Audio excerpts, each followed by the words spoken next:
sa lahat.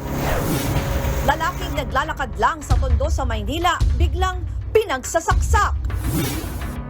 Nagawa pang makatakbo ng biktima kahit may tama na sa leeg. Humingi pa siya ng tulong sa mga tricycle driver bago tuluyang humandusay. Sumuko naman ang suspect. Kung ano ang pinag-ugatan ng away nila at iba pang detalye sa krimen, ihahatid maya-maya lang. Magandang umaga ngayong May 21, kasama ang buong pwersa ng News 5. Narito na ang mga umaaksyong balita. Hatid namin mula mismo sa frontline sa umaga. Grupong Manibela may panibagong kilos protesta sa harap ng jeepney face-out at panghuhuli sa mga kolorong. Mga mambabatas, umaasang uusad na ang isinusulong na charter change ngayong si Cheese Escudero na ang bagong Senate President. Sa gitna ng matinding init, panibagong bagyo, papasok ng Philippine Area of Responsibility bago matapos ang Mayo. Level ng tubig sa Angat Dam lalo pang bumaba. Supply ng tubig sa Metro Manila, paano na kaya? PNP nagbabala laban sa naging talamak ngayon na bentahan ng sanggol online. At maki-surfs up kasama ang mga asong kumasa sa surfing challenge sa Spain.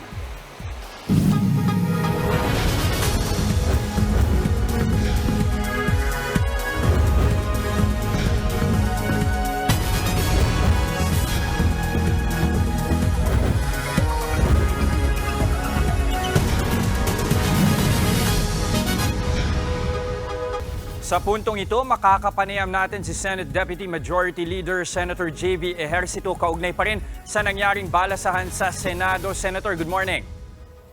Yes, good morning, Jens. Magandang umaga po sa ating mga taga-subaybay ng TV5. Okay, Senator, una ho sa lahat, kailan ho ba nagsimula itong usap-usapan nga ho ng pagpapalit ng liderato dyan sa Senado? At ano ho ang masasabi ninyo sa mga nangyari hong events kahapon? Malungkot no na pangyayari ito dahil hindi naman dahil ako'y kaibigan at ni Senate President Big Zubiri at parte ng majority ay naging maayos naman at matino no. Binalik ni Senate President Big Zubiri ang dignidad ng Senado, ipinaglaban niya ang institusyon no. Actually just nagsimula ito nung January pa lamang dahil sa tingin ko ito'y dulot ng bunga ng awayan ng House of Representatives at ng Senado patungkol sa People's Initiative o CHACHA. Dahil ang tingin ng mga House leaders ay mukhang walang pag-asang pumasa ito sa Senado under the leadership of Senate President Big Zubiri. No? In fairness kay SP Big Zubiri, talagang alam mo naman ang Senado, independent republic, sinayaan niya lahat. No? Hindi siya nagdidikta. So, nagsimula po yung rumors back January, no? Tapos, naayos naman. Kaya lang, nabalik muli ngayon nung nagkaroon ng hearing nitong PIDEA Leaks, mukhang dito nabuhay muli yung, yung pagkakataon. Sa tingin ko ay may mga hindi natuwa sa palasyo dahil daw hindi napigilan ni Senate President Big Zubiri ang hearing ng PIDEA Leaks kay Senator Bato. Gaya na nabanggit, hindi kasi dinidiktahan ng liderato kung anong tingin ng bawat senador, hinahayaan niya. So palagay ko ay dito na yung kumbaga ito na yung final nail of the coffin, ika nga, na hindi merong external forces na naka-influensya sa ilang senador. Kaya napalitan na po si Senator Big Zubiri. May kaugnayan kaya ito, Senator, dun sa nabanggit ni Senator Zubiri kahapon na powers that be. May particular link ba ito dun sa PIDEA Leaks? Saka linawin lang ho natin, saan nga ho ba talaga ang posisyon ni Zubiri kaugnay nitong PIDEA Leaks?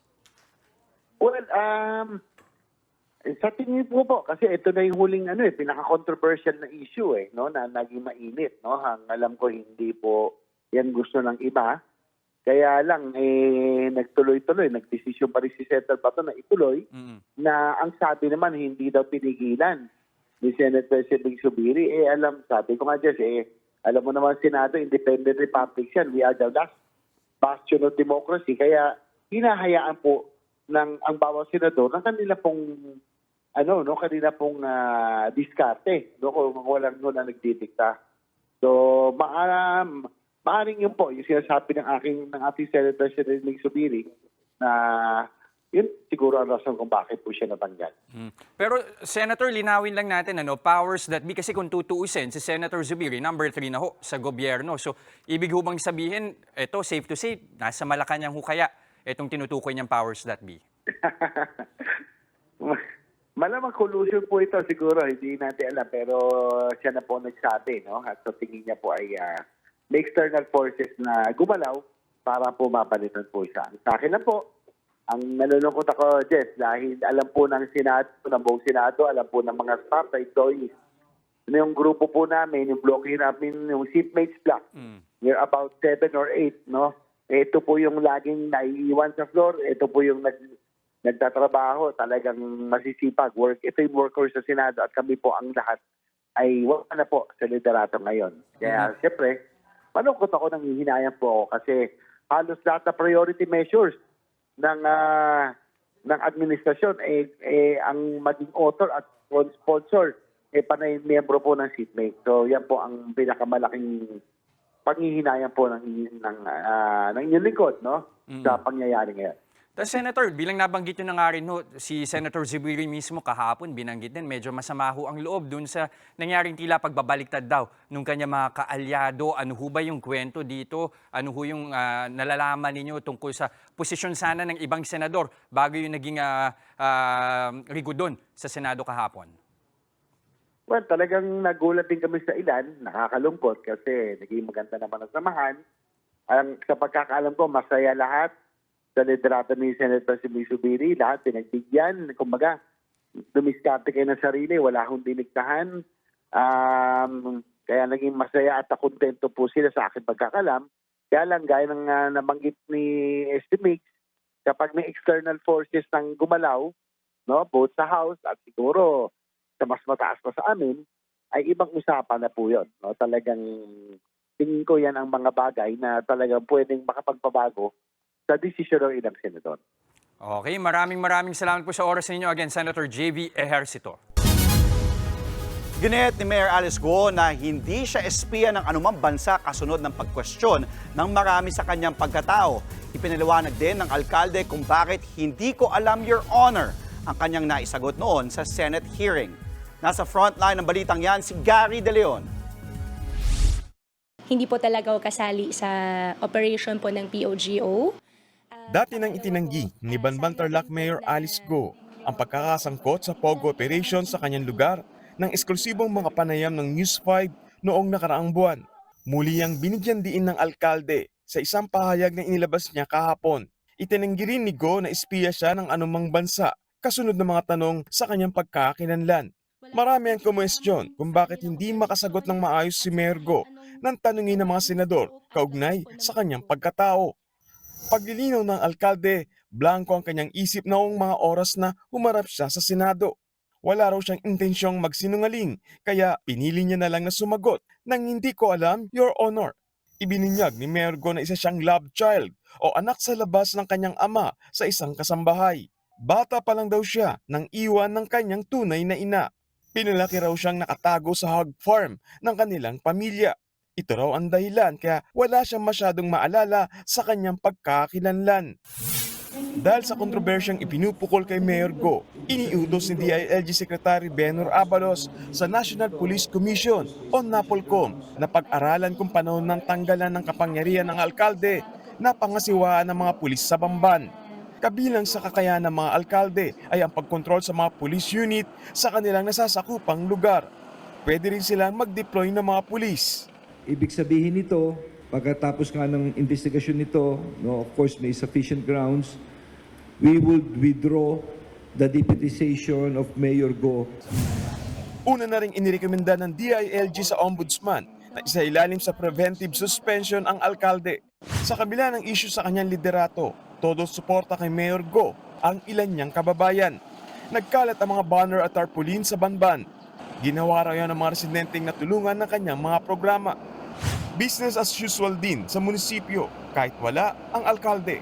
Nagbabalita mula sa frontline, Gary De Leon, News 5. Itinanggi naman ni dating Executive Secretary Paquito Ochoa ang aligasyong hinarang niya ang surveillance operation ng PDEA laban kina dating Pangulong Bongbong Marcos at aktres na si Maricel Soriano noong 2012. Nadawit ang pangalan ni Ochoa matapos ituro ng dating PDEA agent na si Jonathan Morales. Pero sa ika-4 na pagdinig ng Senate Committee on Public Order and Dangerous Drugs kahapon, pinabulaanan ito lahat ni Ochoa. Hindi raw niya kilala si dating PDEA Deputy Director Carlos Gadapan na sinabi ni Morales na inutusan noon ni Ochoa. During your time as the Executive Secretary, did the information regarding the alleged involvement of Ms. Maricel Soriano and Bongbong Marcos and other high-profile cohorts reach your office? No, sir. As I earlier mentioned, I don't even know him, and I don't recall of any occasion that we have met or even talked. So I completely deny that I have made those instructions as alleged. Samantala, itinanggi rin ni Ochoa na may nabasa siyang pre-operation documents na pirmado ni Morales. Hindi rin daw niya kilala ang dating PDEA agent. Dito na pinalutang ni Senator Bato de la Rosa ang pagiging dating partner ni Ochoa at First Lady Liza Araneta Marcos sa isang law firm. Pero paglilinaw ng dating Executive Secretary, hindi totoo ang aligasyon na hinarang niya ang umano'y operasyon kay PBBM dahil sa kaugnayan niya sa First Lady. Araw-araw ng kalbaryo ng mga commuter ang kawalan ng masasakyan sa harap ng panghuhuli ng gobyerno sa mga kolorum. Nangako naman ng grupong Manibela na hindi sila titigil sa kanilang kilos protesta. Lalo pat kapakanan ng tsuper at mga commuter ang nakasalalay. Nasa frontline ng balitang yan, si Gerard de la Peña. Mag-iisang buwan na mula nang ideklarang kolorum ang mga jeep na hindi sumali sa mga kooperatiba bilang bahagi ng PUV modernization.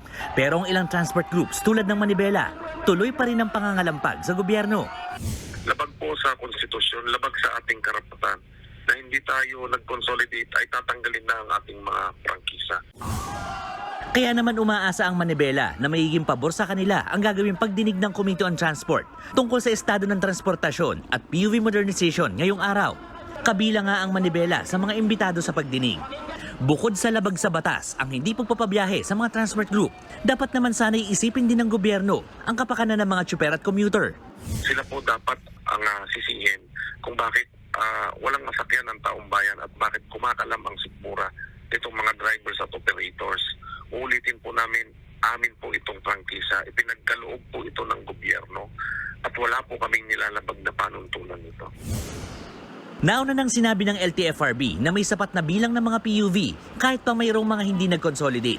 Pero sa ilang lugar sa Maynila, hirap nang makasakay ang mga commuter. Tumigil na kasi sa pamamasada ang mga jeep na biyaheng pako nagtahan sa takot na mahuli dahil sa laki ng multa sa mga kolorum.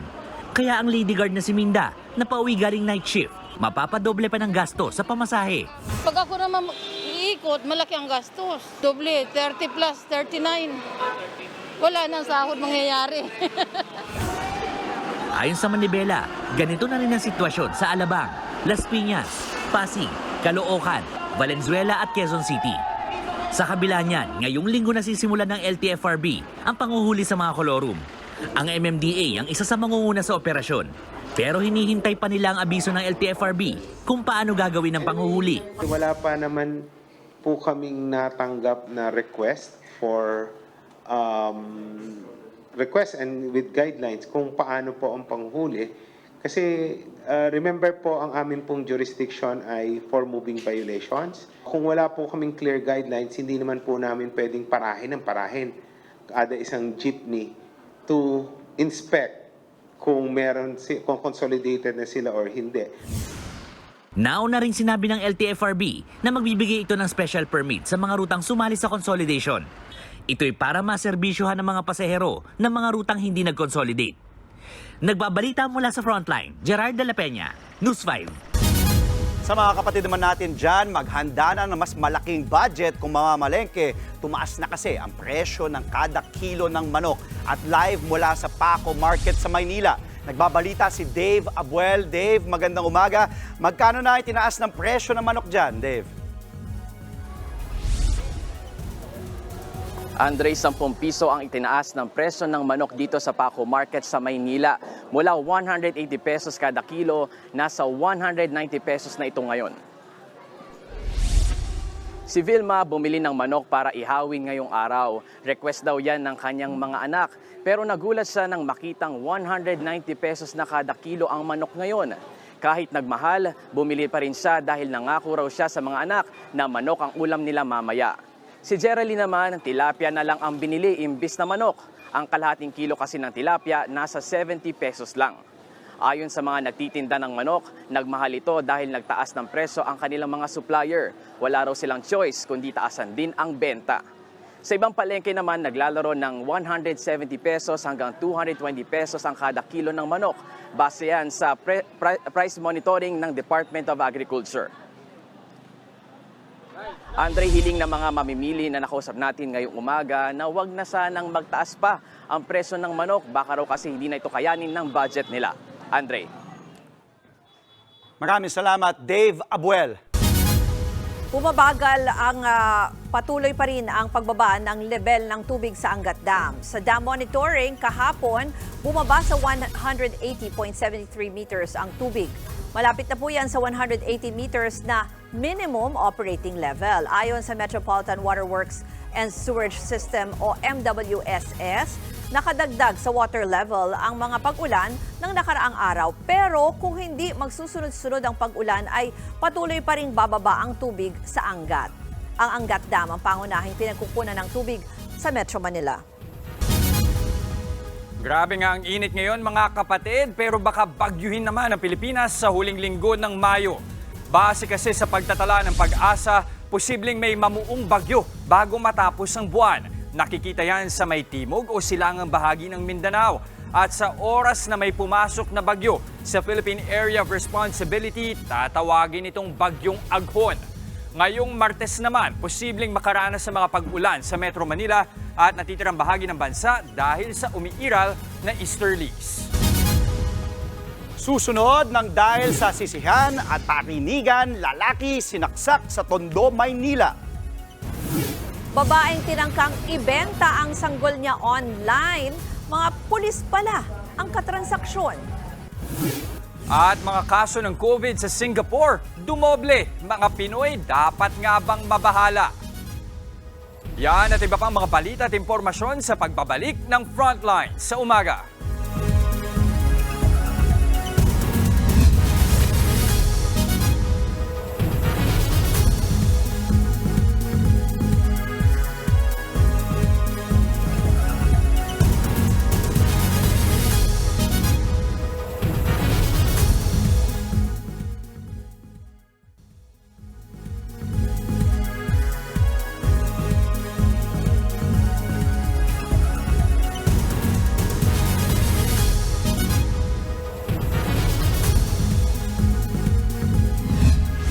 Patay matapos saksakin ng isang lalaki sa Tondo, Maynila. Paliwanag ng sospek, idinidiin kasi siya ng biktima na siya raw ang nagnakaw ng tindang longganisa.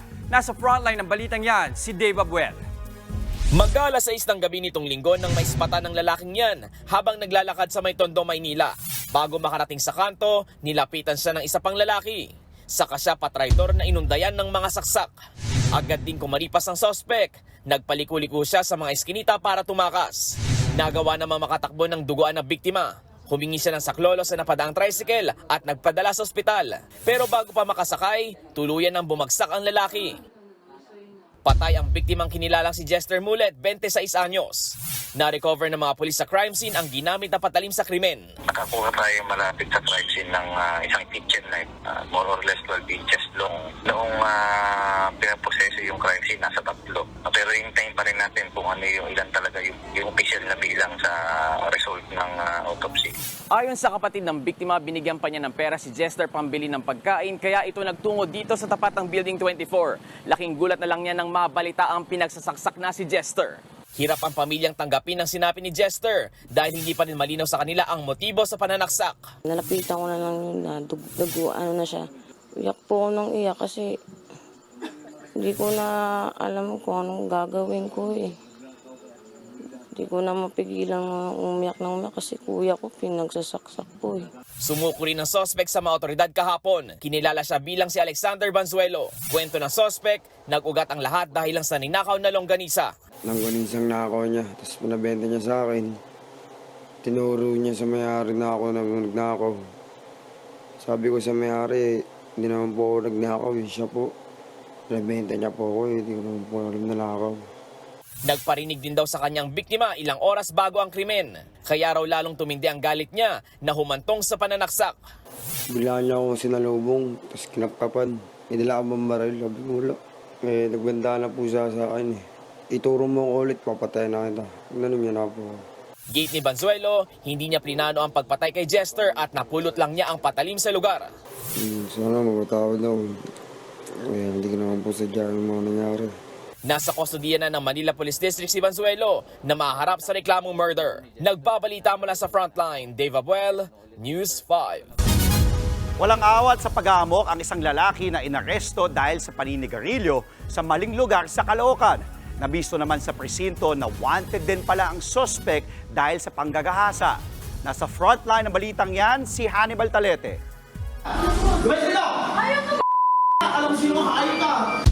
Walang tigil sa pagsigaw at pagmumura ang lalaking ito kahit na nasa loob na ng Caloocan Police Substation 12 kahapon. Hindi ito nagpapaawat sa kanyang mga kasamahan. Unang sinita ng mga pulis ang lalaki dahil sa pagyoyosi sa pampublikong lugar. Pero bigla umanong nagwala ang lalaki. Nakakandak po tayo ng checkpoint ng mga panahon na yun.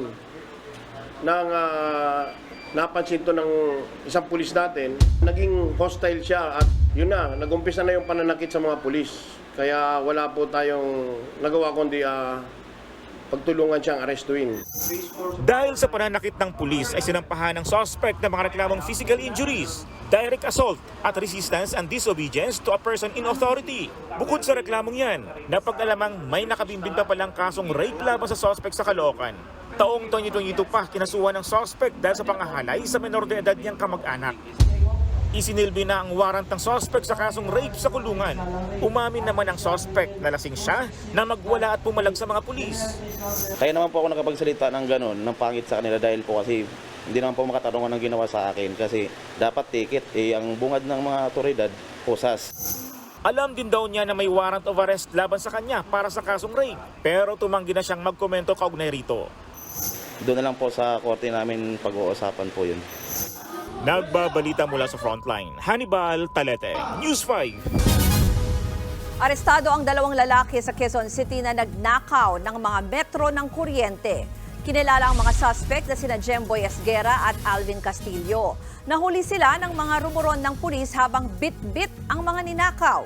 Mahigit 30,000 pesos ang halaga ng mga nasabing metro.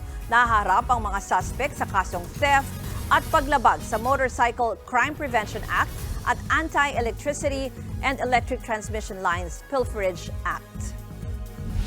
Itong dalawang lalaki nakasakay sa motor na may bitbit na metro ma'am. Kaya nung sinta nila, ang sabi nila is mga parts ng motor pero metro naman ang dala nila ma'am. Ang gawin pa po yung malalimang investigasyon natin para ma-identify pa po natin kung meron pa po silang kasama.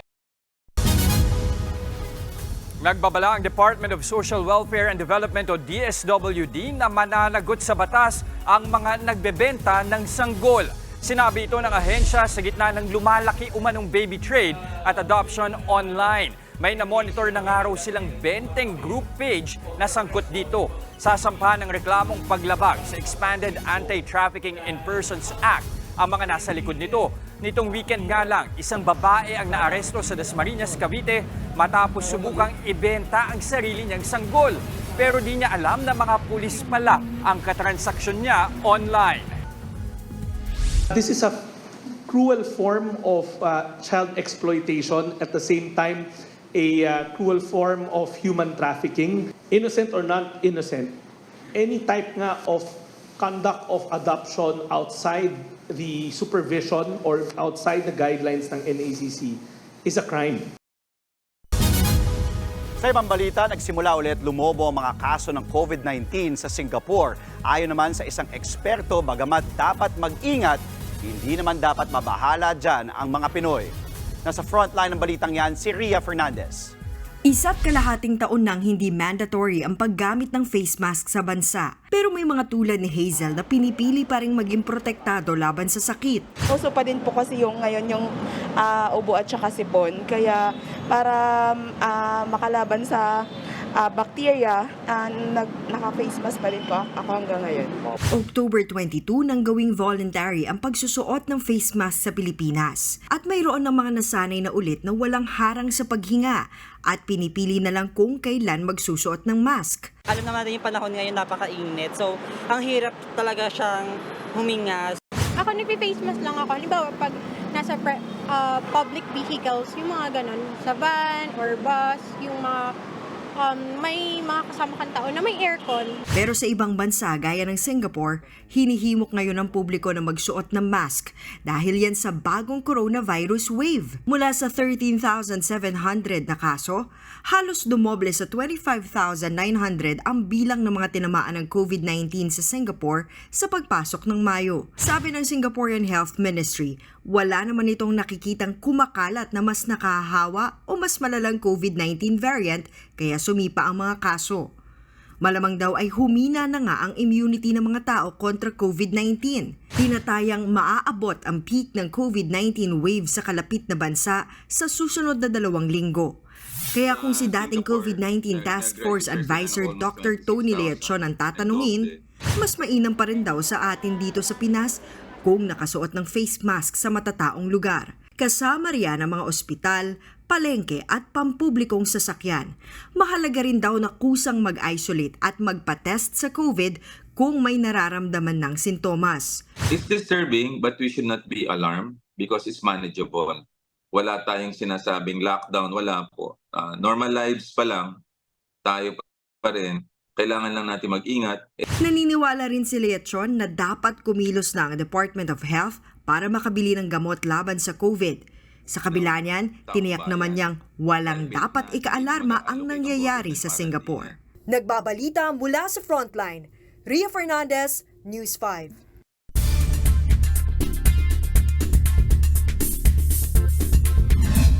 Nasawi ang presidente ng Iran na si Ebrahim Raisi matapos bumagsak ang sinakyang helicopter. Linggo nang mangyari ang crash pero kahapon lang natagpuan ang crash site.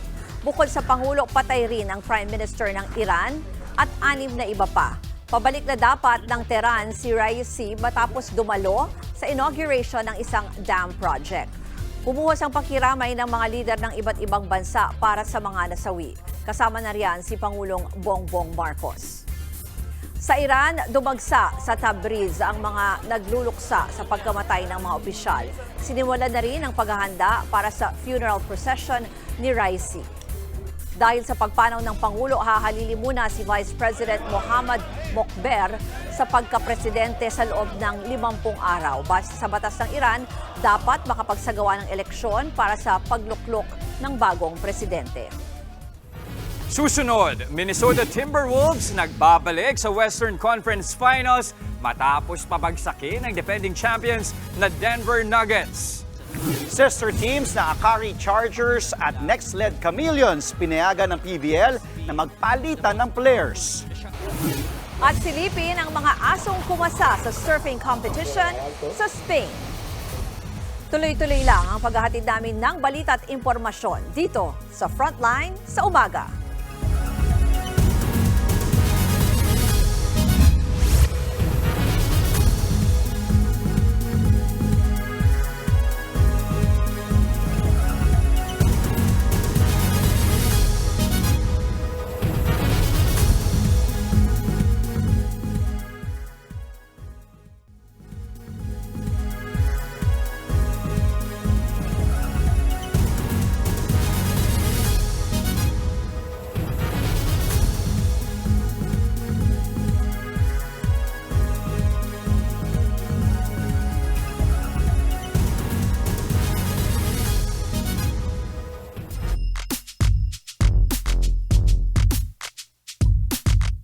Magkakaroon ng bagong kampiyon sa NBA ngayong taon. Nilaglag ng Minnesota Timberwolves ang defending champions na Denver Nuggets sa Game 7 ng kanilang semifinal matchup 98-90.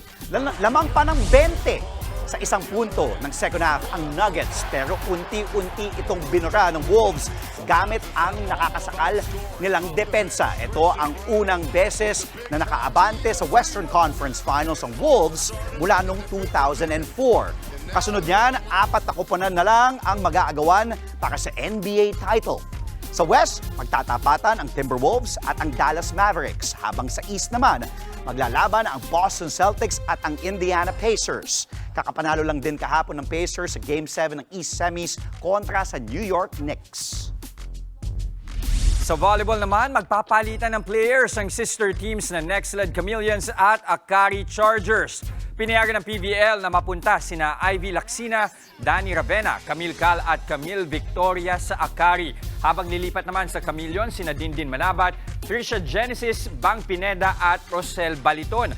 Maging ang coaches magpapalitan din at mapupunta na sa Akari si Taka Minoa habang sa Nextled si Rafi Musuela. Hindi raw pinayagan noong una ni PVL President Ricky Palu ang player swap pero natalo raw siya sa botohan ng management team ng liga na binubuo ng 5 opisyal.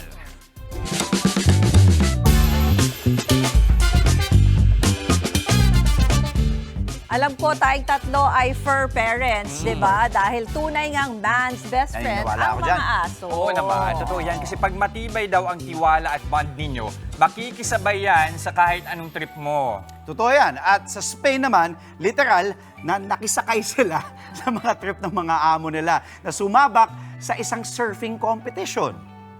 Game na game ang mga asong sumampa sa surfboard para sa annual European Dog Surfing Championship. Mula yan sa malalaking German Shepherds hanggang sa maliliit na aso. Siyempre, di maiiwasan ang mga asong nag-aalangang sumakay. Pero oras na ma-enjoy nila ang surfing, di nalitana kung mahulog man sila. Layo ng event na ipromote ang pag-adapt ng mga aso. Sino ba kasing di maengganyo mag-alaga kung ganitong klaseng trip, sinasabayan kanila.